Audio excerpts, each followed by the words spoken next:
Shalom, salam sejahtera para pemirsa dimanapun Anda berada. Kembali kita bertemu dalam video Sekolah Sahabat 10 menit yang pada pekan ini kita akan masuki pelajaran ke-9 dengan judul Ritme Perhentian. Dari lokasi Sukabumi, Jawa Barat, saya akan bacakan hafalan yang tertulis dalam Kejadian pasal 2 ayat yang ketiga dikatakan demikian. Lalu Allah memberkati hari ketujuh itu dan menguduskannya. Karena pada hari itulah ia berhenti dari segala pekerjaan penciptaan yang telah dibuatnya. Saudara-saudaraku, ketika saudara baca ayat ini, maka ini merupakan satu contoh, satu teladan, sekaligus panduan bagi manusia yang mengaku pengikut Tuhan. Coba saudara bayangkan bagaimana penciptaan itu. Sangat sulit kita pakai dari segi logika manusia. Namun itu yang terjadi. Nah, pada pendahuluan dikatakan bahwa kenapa sampai Allah memberkati hari ketujuh itu? Dalam konteks ini adalah Sabat. Karena Sabat mengingatkan kita bahwa Tuhan menciptakan kita dan Dia mampu membebaskan dan menebus kita. Pencipta yang Maha Kuasa yang membebaskan bangsa Israel dari perbudakan Mesir dulu, Dia juga dapat membebaskan kita dari dosa yang memperbudak kita.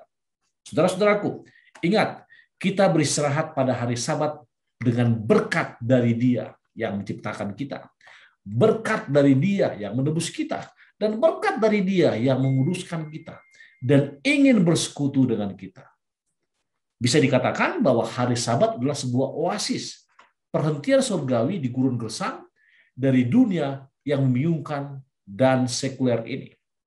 Nah, pada pekan ini kita akan coba mempelajari 3 bagian besar, yaitu Sabat penciptaan, kemudian Sabat penebusan, dan yang terakhir sebagai perhentian. Kenapa sampai dikatakan Sabat penciptaan, Sabat penebusan, dan Sabat perhentian? Saudara akan boleh melihat nanti pada pembahasan berikutnya. Kita akan coba lihat pelajaran hari Minggu, pembukaan untuk perhentian. Ketika Allah pada hari ketujuh telah menyelesaikan pekerjaan yang dibuatnya itu, berhentilah ia pada hari ketujuh dari segala pekerjaan yang telah dibuatnya itu. Kenapa sampai dia mengatakan berhenti? Kalau saudara baca Alkitab, maka penciptaan dimulai dengan dunia yang gelap, yang gersang, dan tidak ada kehidupan. Namun sedikit demi sedikit, hal-hal lain seperti terang, udara, tanah, dan tumbuh-tumbuhan diciptakannya.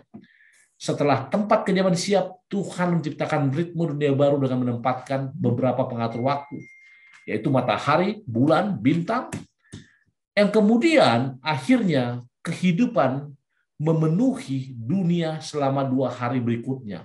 Nuansa kehidupan terlihat di sana. Kemudian Tuhan menciptakan apa, saudaraku? Bentuk kehidupan yang unik menurut gambarnya dengan perhatian khusus. Seorang pria atau Adam atau Is dan seorang wanita, semuanya atau Isa sungguh amat baik.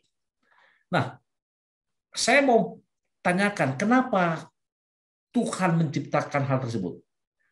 Penciptaan belum selesai setelah 6 hari aktivitas kreatif yang Tuhan berikutkan, lalu dia berhenti. Dan setelah perhatikan bahwa pada hari perhentian merupakan bagian dari minggu penciptaan. Jadi, satu amaran yang Tuhan katakan maka ia berhenti, itu merupakan bagian dari penciptaan. Lalu, kenapa ada apa dengan perintah untuk berhenti? Kenapa pada pelajaran hari Senin mengatakan berhenti? Sekali lagi hafalannya, lalu Allah memberkati hari ketujuh itu dan menguduskannya karena pada hari itulah ia berhenti dari segala pekerjaan penciptaan yang telah dibuatnya.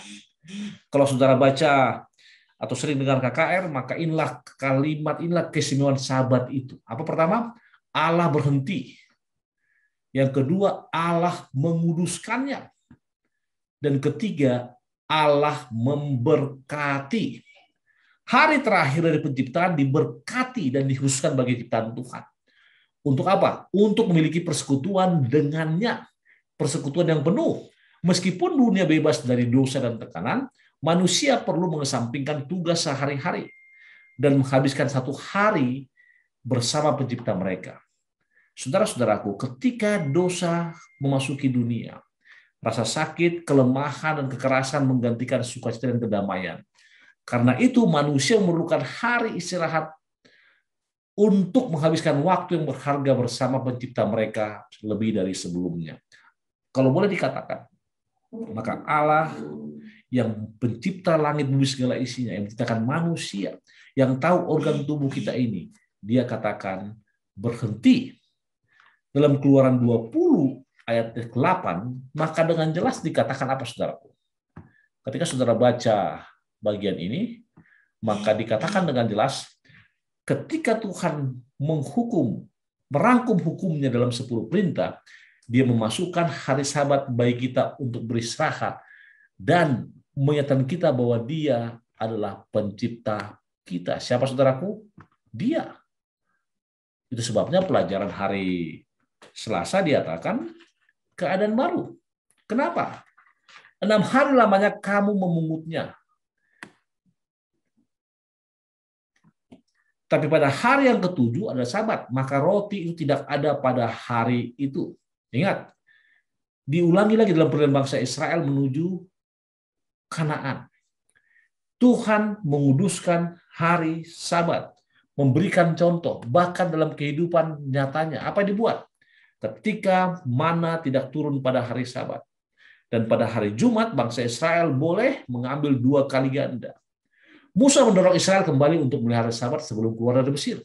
Namun Firaun mencegahnya. Hari Sabat tiba-tiba disebutkan dalam Keluaran 16. Jadi orang Israel mengetahui Sabat sebelumnya. Begitu mereka dibebaskan dari Mesir dan sebelum tiba di Gunung Sinai, Tuhan mengingatkan mereka tentang pentingnya perhentian Sabat melalui keajaiban mana. Dan Allah menghubungkan perhentian Sabat dengan kasih dan pemeliharaannya bagi mereka. Musa kembali menyebutkan hari Sabat sebelum orang Israel memasuki tanah perjanjian dan menghubungkannya dengan penebusnya. Artinya apa? Ketika bangsa Israel pergi ke tanah Kanaan juga, maka Allah mengingatkan, ingat dan kuduskanlah hari Sabat. Itu sebabnya hukum hari Sabat ini unik. Tuhan katakan, ingat dan kuduskanlah hari Sabat. Selalu dia apa? Di-remind, ingat. Nah, itu sebabnya pelajaran hari Rabu mengetengahkan alasan lain untuk berhenti. Apa itu? Ulangan 5:15 menulis, sebab haruslah kau ingat bahwa engkau pun dahulu budak di tanah Mesir, dan engkau dibawa keluar dari sana oleh Tuhan, Allahmu dengan tangan yang kuat dan lengan yang teracung.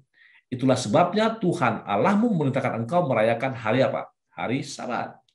Sebuah generasi baru muncul setelah hampir 40 tahun. 10 perintah Allah dinyatakan di Gunung Sinai. Generasi baru ini bersedia memasuki Kanaan dan perhentian yang disajikan. Ketika mengingat 10 perintah, penekanan Sabat pada saat itu dikaitkan dengan kuasa penebusan Allah. Lagi-lagi, semua elemen dalam Alkitab akhirnya fokus kepada Sabat. Oleh karena itu, Sabat terkait dengan masa lalu, penciptaan, masa sekarang, penebusan, dan masa depan, ciptaan baru bagi orang-orang yang ditebus. Dan Sabat menunjuk dan merujuk kepada Yesus, yang merupakan pencipta dan penebus kita. Dan nanti pun kita akan hidup selama-lamanya bersama Dia, dan diekspresikan dalam buku Yesaya, Sabat berganti Sabat, bulan berganti bulan, kita akan bersama-sama apa? Dengan Dia.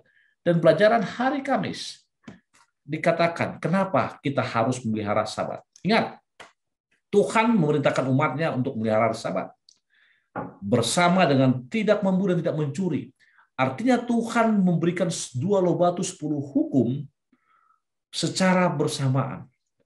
Namun Dia mengatakan ingat dan kuduskanlah hari Sabat. Kita tidak tahu bagaimana kata ingat dan kuduskan itu. Alkitab tidak spesifik mengatakannya. Namun prinsipnya sudah dikasih tahu, sudah diinformasikan oleh Alkitab. Apa itu? Yesaya 54:13 mengatakan, apabila engkau tidak menginjak-injak hukum Sabat dan tidak melakukan urusanmu pada hari kudusku, apabila engkau menyebutkan hari Sabat hari kenikmatan dan hari kudus Tuhan hari yang mulia, apabila engkau menghormati dengan tidak menjalankan segala acaramu dan tidak mengurus urusanmu atau berkata omong kosong, maka engkau akan beria di dalam Tuhan. Aku akan memberikan kepadamu kereta kemenangan. Artinya apa? Tuhan mau perintahnya kita ikuti. Sekarang pertanyaan, bagaimana saya harus berhenti pada hari Sabat sesuai dengan Mazmur 92? Sesuai dengan Keluaran 16 ayat 29 dan Yesaya 58 ayat 13. Coba saudara lihat di samping dikatakan apa?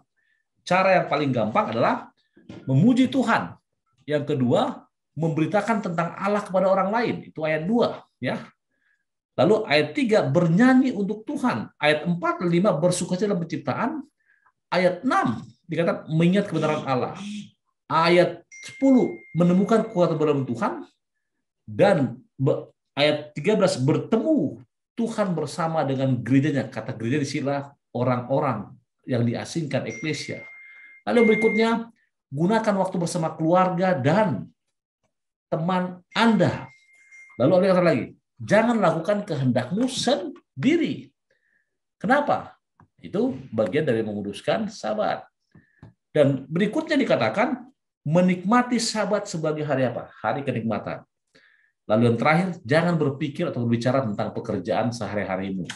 Yesaya 58 ayat 13. Apa dikatakan? Maka engkau akan bersenang-senang karena Tuhan. Dan sebagai kesimpulan, satu kutipan terakhir kita akan baca dari tulisan hamba Tuhan, pena inspirasi, Ellen White, mengatakan demikian.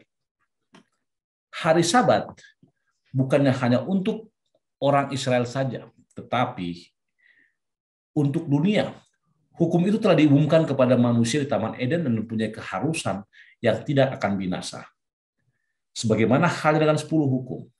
Dan apabila Eden akan kembali memberikan kembangnya di atas dunia, maka hari Sabat Tuhan yang suci akan dimuliakan oleh seluruhnya yang ada pada naungan matahari. Intinya apa, saudaraku?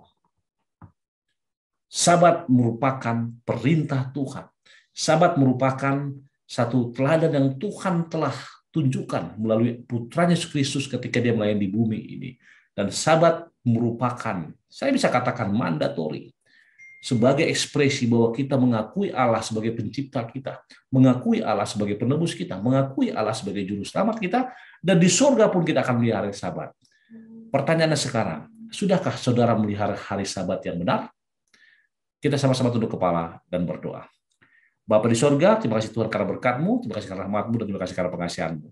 Berkati hamba-Mu, demikian juga para pemirsa dimanapun mereka berada. Berkati perjalanan sekolah Sabat ini, terpuji nama Tuhan, dalam berdoa. Amin.